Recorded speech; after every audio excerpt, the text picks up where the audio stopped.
But up next, we have an honored guest from the Ethereum Foundation. Guests from the Ethereum Foundation have a long history in ChainSafe's virtual meetups and in-person meetups, including previous appearances by the likes of Tim Bako and Alex Stokes. When Vitalik, one may ask, hopefully soon. Marius, you can make that happen, right? Just kidding. Nevertheless, I am incredibly grateful to have one more from the EF join us. His name is Marius van der Wijden from the Go-Ethereum team, or known in short as Geth. Marius is a software developer that has had quite the storied background working in blockchain, including stints as an open source developer on ETHminer, SM Squared Network as a co-founder, and roles in Bulb UG and Perun Network. More recently, he has played an important role for the Ethereum community in testing the merge, which is Ethereum's eventual switch over from proof of work to proof of stake, as the merge will require like a conjoining of execution layer clients like Geth with consensus layer clients like Lodestar. Building compatibility between the two and ensuring extensive testing is done will keep our beloved network running and all of its requisite value built on top of the chain safeguarded. Today, he joins us to give a presentation on terminal total difficulty, something I have no idea about, what it is, why we use it, and what the next steps are for the merge TM. So without further ado, I'd like to introduce Marius now onto the stage, into the screen. And Marius, feel free to take it away. Yeah, thank you very much. It's a bit hard following Patrick after this one. I didn't really prepare for today. I have a couple of slides that I'm going to show, but yeah, it's not not easy following the professor. Yeah, so entire screen. I'm sure it'll be great. Screen, yeah.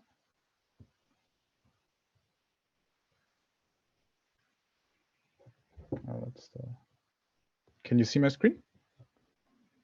Yep. Yes, we can. Perfect, perfect. Yeah, as I was introduced, my name is Marius. I've been working for the Ethereum Foundation since 2020. Before that, I worked on payment and state channels, basically scalability, layer 2 stuff. And since I think 2021, for a year now, I've been focusing more on the merge. I think all of you are probably aware of the merge, the switch to proof of stake from proof of work. A little bit why we do this. Oh, by the way, I cannot see the question box. So if you have any questions, you can just like unmute, ask me questions. We can have some dialogue, some discussions. That would be really great. Why do we want to merge? Why do we want to move away from proof of work? Or why do we have proof of work? We have proof of work, of course, like the consensus protocol for Sybil resistance. Basically, we want to the proof of work is used to decide who is going to propose the next block. But we can also do this with proof of stake. Basically, the idea behind proof of work, for those not familiar, is we want to have some assurance, like we want to limit the set of people that can create a block, and we want to make sure that the people that actually create a block have some incentive to be part of the blockchain, either because they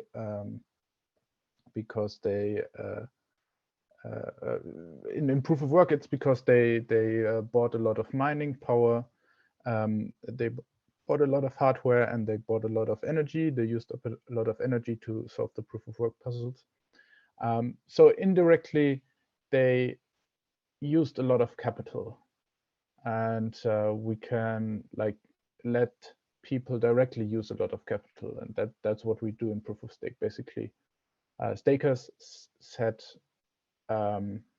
lock 32 ETH, and for 32 ETH, they basically get a lottery ticket in this huge lottery, and if they win, they can propose the next block, and for that they get some get the transaction fees, and they get some issuance.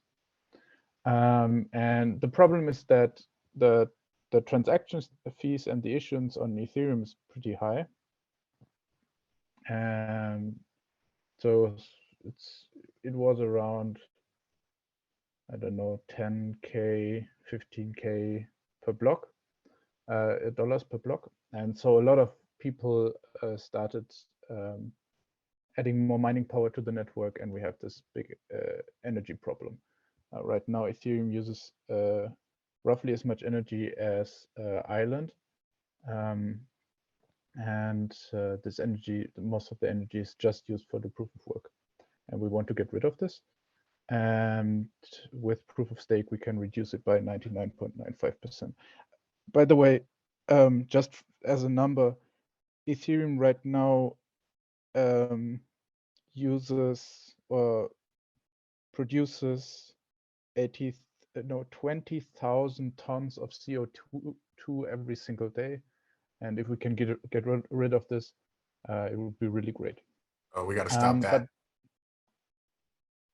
But yeah, we definitely got to stop it. And because like I used to do mining software, and I was involved with some miners and stuff. It really pains me to be part of the system, and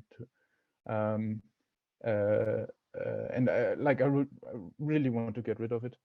Well, back then I don't think it was such a big problem because people were just starting out. It was a small thing, and now as it's blown up, you've got so many people all over the world pushing it. And like you said, they're using the power of an island. That is insane. That's nuts. Exactly.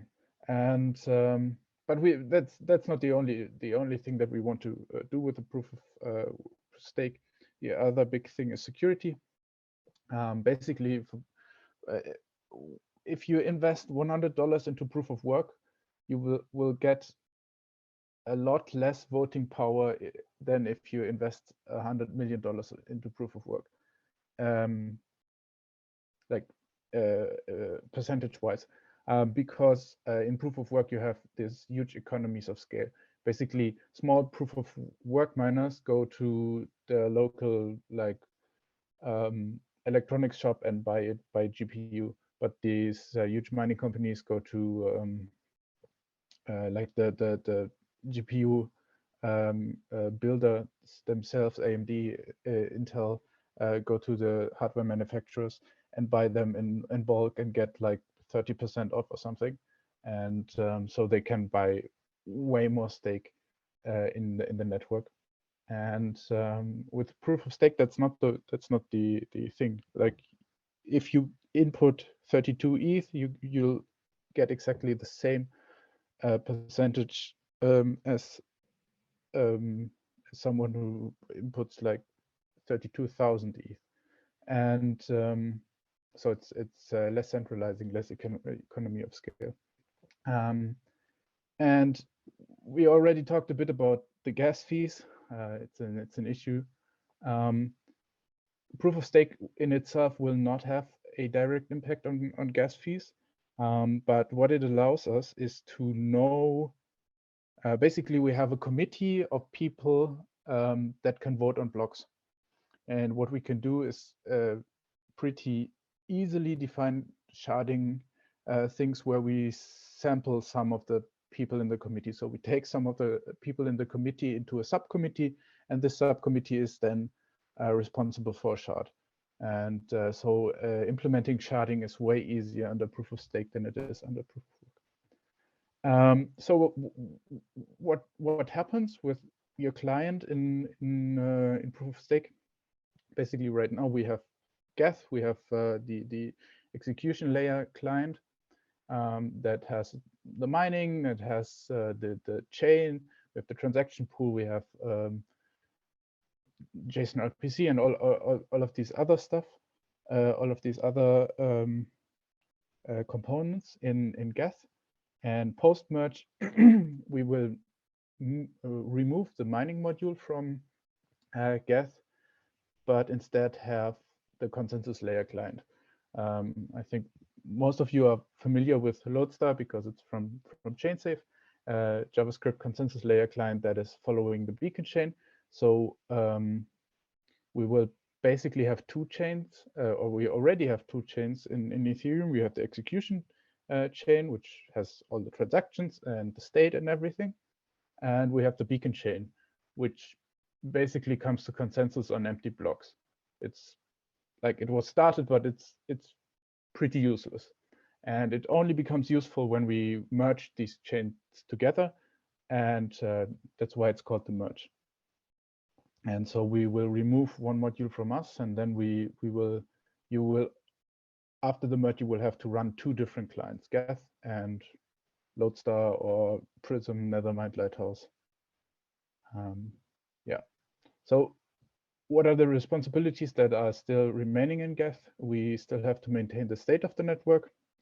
The state of the network is basically all the accounts, all the smart contract code, all the storage slots in the smart contracts. And we have to maintain the state trie, which is, so right now in Geth, we maintain two different views on the state. We maintain the flat view, which is just everything like in a flat format. And then we have the state trie, which is a Merkle-Patricia trie that we maintain in order to prove modifications to the state. And the root of the Merkle-Patricia trie is included in every block. We also have to maintain the historical blocks. For now, hope that we can get rid of that at some point. We will provide access to the state and the historical blocks for nodes that join the network. We will not, so new blocks will not be sent, will not be distributed by Geth anymore, but they will be distributed by the consensus layer client. But we will still maintain the transaction handling and the mempool.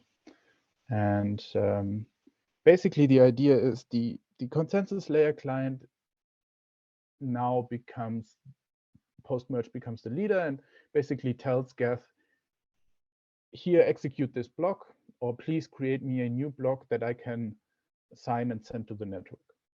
And yeah, so that's basically how we divide up the responsibilities between the execution layer and the consensus layer.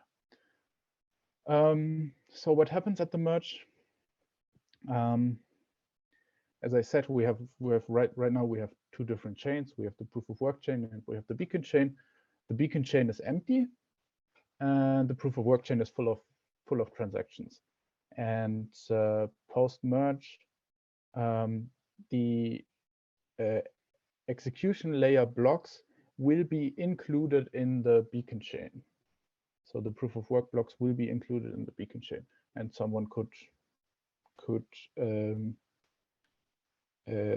mine on the proof, like continue mining the proof of work chain, but we don't care about them. That's just like a proof of work fork that will most likely happen. But as long as all the users and all the capital is on the correct chain, the chain that we maintain, that the client teams maintain, then everything should be good.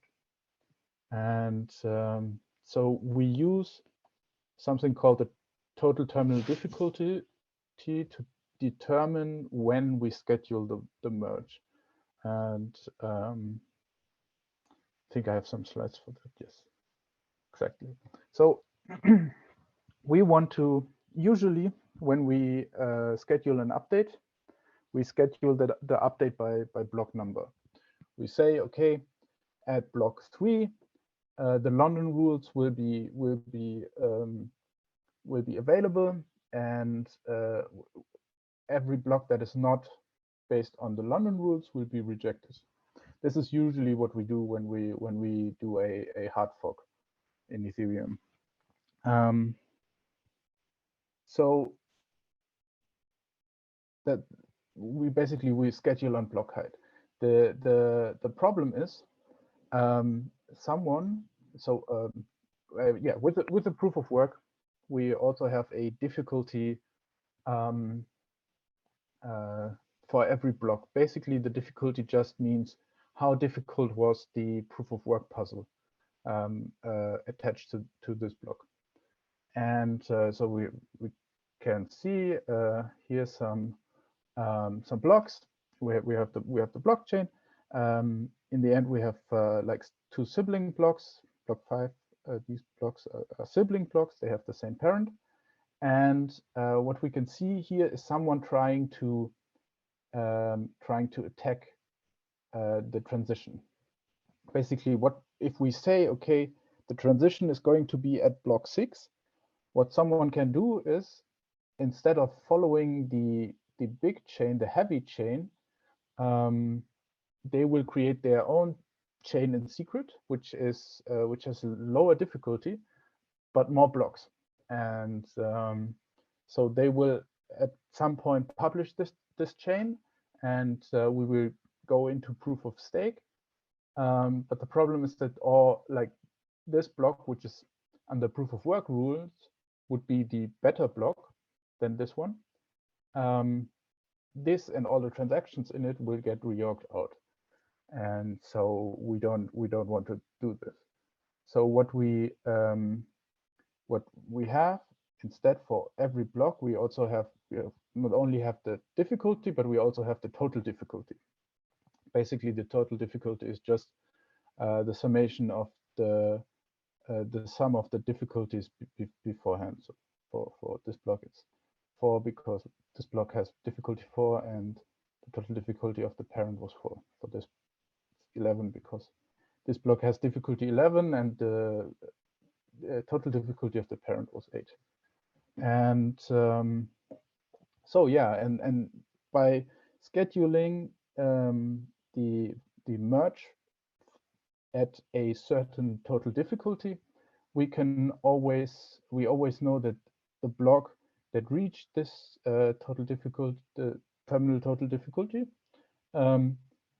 this block was, by proof of work rules, the best block. And so if we, for example, set a terminal total difficulty, sorry, of 19, then this block with a total difficulty of 20 exceeds the TTD, and we can start building our proof of stake chain on top of this. So this is basically why we use terminal total difficulty. And if you follow some of the discussions on all core devs, or the consensus layer calls, or like the calls that we have about when we want to schedule the merge, then we will always talk about terminal total difficulty instead of block number or block height that we usually talk about. Yes, and then some. Yeah, we started with all of this in Greece, in the first week of October in Greece.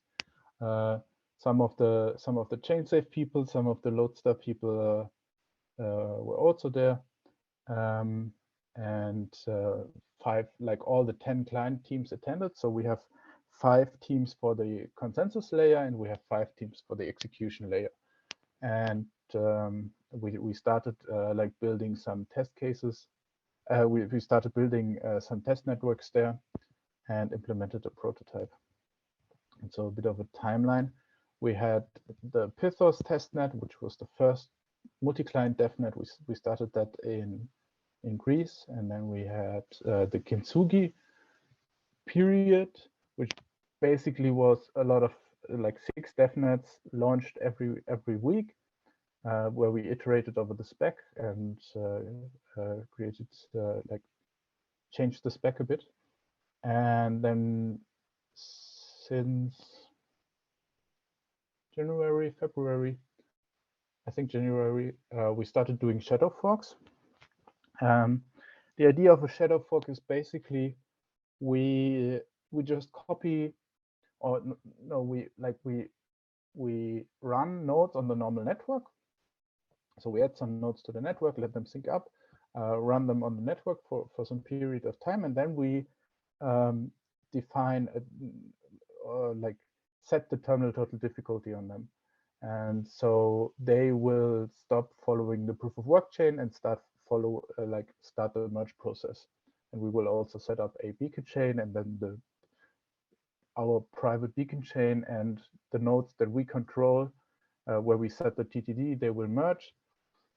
And we will continue on with basically a copy of the network, and all the transactions that are valid on the network are also valid on our chain. So we can just take them and execute them on our shadow fork. And this is incredibly great because we can run networks where we have the same state and where we basically get a bunch of test transactions for free because we'll just execute the normal transactions. And so that's the closest we can get to like testing in a real world scenario, because we basically just start the proof of stake on Ethereum mainnet, and in our copy of the Ethereum mainnet. And so that's it's a really nice way to test. Then we also have the Kiln testnet, and now we're looking into to forking Robston, merging Robston.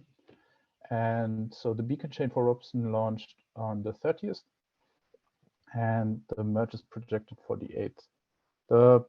We had one problem with Robston. We basically we published the clients with a certain TTD, and someone started setting up miners there, and basically we hit the TTD way before the beacon chain was even launched.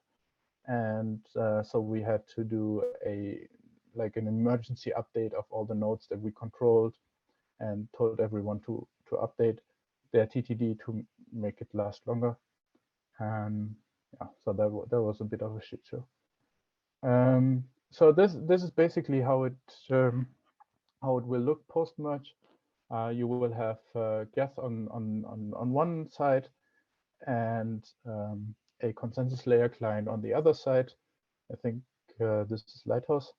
And so Lighthouse will tell us, hey, this is a new block, please execute the block, please verify the block for me. And if the block is valid, then I'm going to attest to it and send my attestations to the network. And yeah, that's basically it.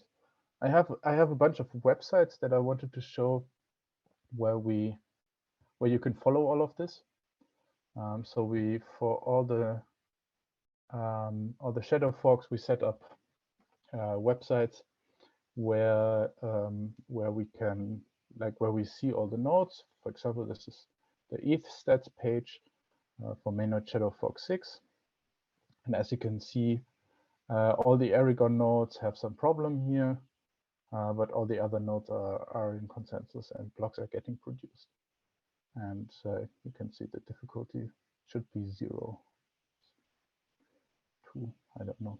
Yeah, the ETH stats is not really working. We also have some Grafana pages, internal Grafana page, where you can see that every node is in sync, and we can, for example, see, okay, this one node has like really high CPU utilization, but that is the boot node. So all the clients are connecting to this one node, and we can if we have some memory leak issues, we would see it on the charts here. So that's basically how we debug the issues. And we have, of course, a Beacon Explorer and the Transaction Explorer to see the network and see which blocks are missed, which blocks are proposed, and what the percentage of blocks is that are getting proposed. Problem here, as you might already have guessed, we're only we're like only 74% of all validators are validating right now, and this is of course because the Aragon nodes are offline. Yes. I have a question. Awesome. Thank you. Yeah. Oh, sorry, Eric, go ahead. I might have missed this because I ran up to go heat up some food because I'm hungry. But I was just wondering why. So I mean, in most forks, we fork on block height. I was just wondering why this is. I mean, I don't know if this is like technically really a fork, but why is this measured using the total difficulty instead? Yes, exactly. I kind of spoke about that. The issue is that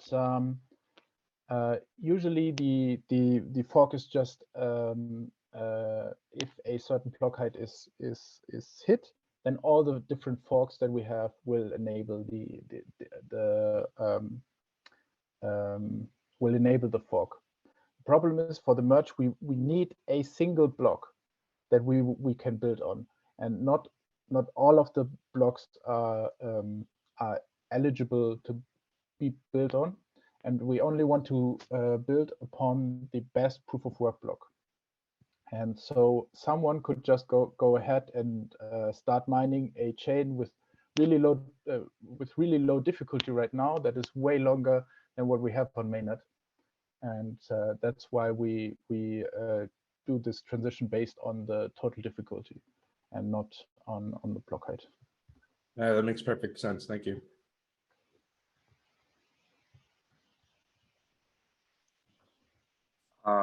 We also have a question from Saif. Would you like me to ask, Saif?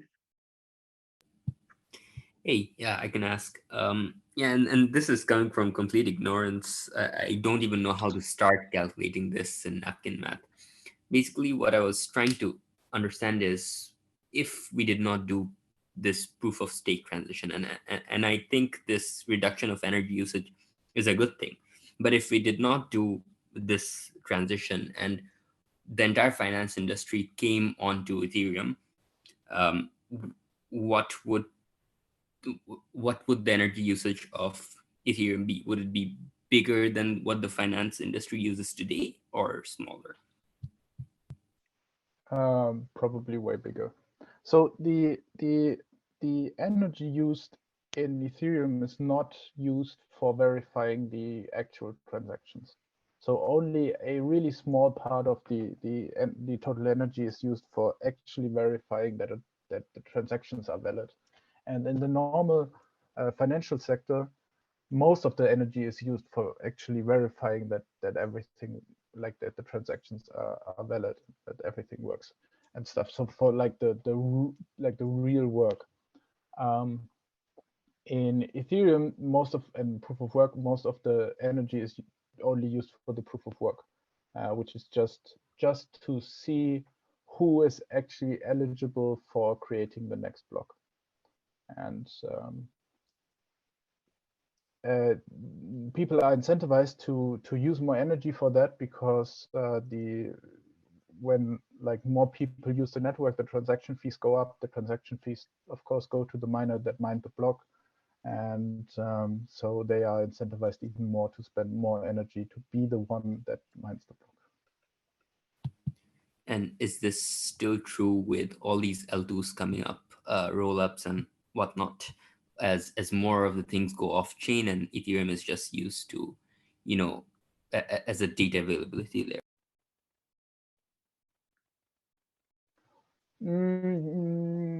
It kind of depends. I think there will always be really high demand for stuff on the main chain, even with all of the L2s and everything. If we were in a perfect world where only L2s would use Ethereum, then we would still, if we want to reach like global financial system scale, these L2s will still compete with each other for the block space, and we would still see a lot of transaction fees. Of course, like an L2 can pay way more transaction fees than a normal user can, because every transaction on an L2 is like all the transactions that the L2 does on the Ethereum on the main chain is it's like a bunch of transactions batched together. So of course they can they can pay more transaction fees than a single user could. Yeah, can I jump in quickly? I just want to make a comment on that. I think this is one of the interesting differences between Bitcoin and Ethereum, where in Bitcoin, the long-term sustainability of the network relies on transaction fees, where for Ethereum, it's more to do with a concept called minimal viable issuance. You know, so how large does the block subsidy need to be, or the block reward, to keep block producers incentivized to keep making blocks? And so in Ethereum, the fees aren't really that big a deal. They're all getting burnt. Actually, you know, the idea is that fees should not be a significant portion of the revenue. It should just be a way to prioritize what transactions get in a block. So this is like a really cool, like, ideological difference between the two networks. That's true. Yeah.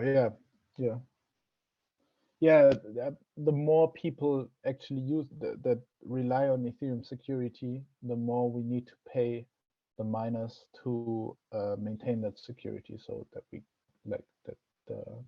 That's like another issue if we go to. Doesn't really scale well, does it? Yeah, not really. Well, not under proof of work anyway, but no, that's much better.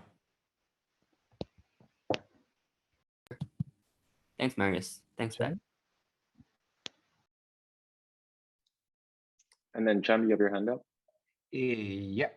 So Marius, one general question to you, because you're on the implementation side, I guess, and you have to keep up with all the changes and the proposals the Ethereum Foundation also, like from the research part, right, comes to you. And I would like to understand, like, how do you interact when you feel like, oh, this is really complicated, or do we really need this? How is the interaction, and how is that solved? Because I know that there's sharding, dank sharding, and then things are changing, and block proposal. Yeah. So how do you see that? It's a big issue, but it's getting solved, I think. So the problem I see is the researchers are creating really cool and interesting ideas, but those ideas are far in the future, and some of them might not be practical at all. Some of them might not be practical right now, and there was always a divide within the community, within the core devs, between the actual implementers, the people that maintain the network, the people that write the software, the people that get up at 3 a.m. to fix some bugs because someone is DDoSing some miners in China or somewhere, and the people that are researching and thinking about the direct, like, the future of the network. And one thing that we currently do is try to have more bridges between them, because it's very I think it's very important for us to give input into the ideas that the researchers come up with. And we had a bunch of events like that. We had the interop event in Greece, and recently in Amsterdam we had another two-day event for researchers and implementers to come together.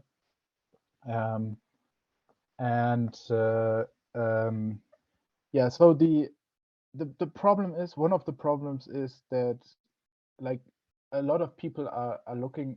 I think the Geth team is actually really in a really great position to give feedback to the researchers, because we have some really great people that basically know the whole system. And but the Geth team for the longest time was overworked, I think, and right now we're like, I think that's like one of my missions is to bring more people into Geth, so that we can take some of the pressure and some of the work away from Martin and Peter and Felix and all of these great implementers, so that they can also focus a bit on giving feedback to the researchers. So if you're interested in Go development and really want to join the Geth team, and you think you can bring something to the table, then contact me. We're always looking for good people. Can I have one follow-up question? I'm don't or one Sure, or sure. yeah. So what is your general thought on the block proposal separation? What is your thoughts on, and is it really solving something? Yeah. It's solving something, yes. But I'm not a fan. Like personally, I'm not a fan of this whole proposal builder separation. You mean proposal builder separation? Yeah, exactly. So that's yes. yeah. The problem, like the problem is MEV. Basically, with the rise of MEV, we've seen a difference between the people that produce the block and the people that build the block and execute the transactions, and the people that mine it and send it to the network, validate it and send it to the network. And what the researchers like, we've seen that this is something that's happening. Just give me a second.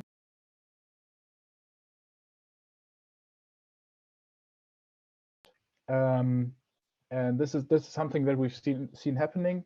That there's a big difference between the people who actually choose which transactions go into a block, and the people that mine the block. And so this concept of proposal builder separation came up. One problem I see there, and it makes sense. It helps us keep the proposer part, so the validators, really tiny, especially if we go to Worker trees and light clients and everything. So the validators can only have to be light clients, and don't have to store the state. They don't have to store the history, and only the block builders have to store the state. There's some issues with like cartelizations of the like mining cartels being built of the builders, and some censorship, things around censorship that I'm not fully sure that are that great regarding proposal builder separation. So yeah, I'm not a great fan at the moment. Maybe they can figure something out. We can figure something out that is great. But yeah, let's see.